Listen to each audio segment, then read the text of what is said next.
Hi friends, welcome back to my channel. ఈరోజు నేనైతే మెంతులు న్యూస్ పేపర్ నైట్ నానబెట్టేశానండి. చాట అలకటానికి ఈ విధంగా మిక్సీకి వేసి బాగా గ్రైండ్ చేసుకోవాలి.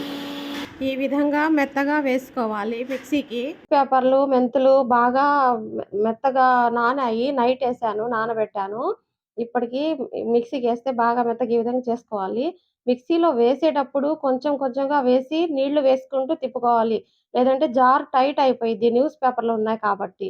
అందులో ఇప్పుడు పసుపు కలుపుకుందాం.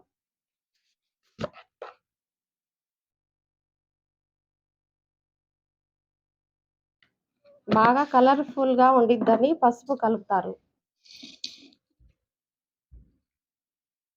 చాలా అయిందండి, దాదాపుగా ఒక 7-8 చాటలకు వచ్చేసిద్ది. ఇది ఎక్కువ వేసేసాను నేను మెంతులు. పసుపు ఎంత కావాలో అంత చూసి వేసుకోవాలి. ఎండగా ఉన్నప్పుడు ఇలా వేసేసి శుభ్రంగా కలుపుకొని చాటకు అలికి ఎండలో పెట్టాలి. ఎండలో పెట్టడం వల్ల బాగా ఆరిద్ది. ఈ విధంగా మొత్తం బాగా కలుపుకోవాలి. కలుపుకున్న తర్వాత ఈ చాటలో కొంచెం నీళ్లు చల్లుకోవాలి, అవి అంటడానికి తొందరగా. నీళ్లు చల్లుకొని తేమగా ఉన్నప్పుడు పోయాలి బాగా. చాలా మందికి తెలియదండి, సిటీస్లో ఉండే వాళ్ళకైతే తెలియదు అసలు. తెలియని వాళ్ళు ఈ వీడియో చూసి ఇలా చేసుకోండి. చాట చాలా రోజులు ఉండిద్ది ఇలా చేయడం వల్ల. ఇప్పుడు మొత్తం ప్లాస్టిక్ వాడుతున్నారు చాలా మంది, ఈ వాడే వాళ్ళు తక్కువ. బాగా పల్చగా పోయాలి.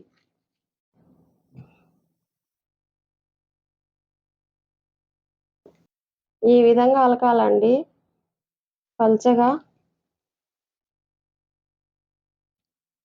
ఒక రోజు నానబెట్టి చేయడం వల్ల రెడీ అయిపోయిందండి. అలికేసాను చాట. ఇప్పుడు తీసుకెళ్ళి ఎండలో పెడదాము. ఒక 2 గంటల పాటు ఎండలో బాగా ఎండితే బాగుండిద్ది. ఈ విధంగా ఎండలో ఒక పక్కకు పెట్టేస్తే ఆరిపోయిద్దండి బాగా. చాట్ అయితే అలికేసాను, అలిగే విధానం చూపించాను మీకు. నా వీడియో మీకు నచ్చినట్లయితే ప్లీజ్ సబ్స్క్రైబ్ చేయండి ఫ్రెండ్స్.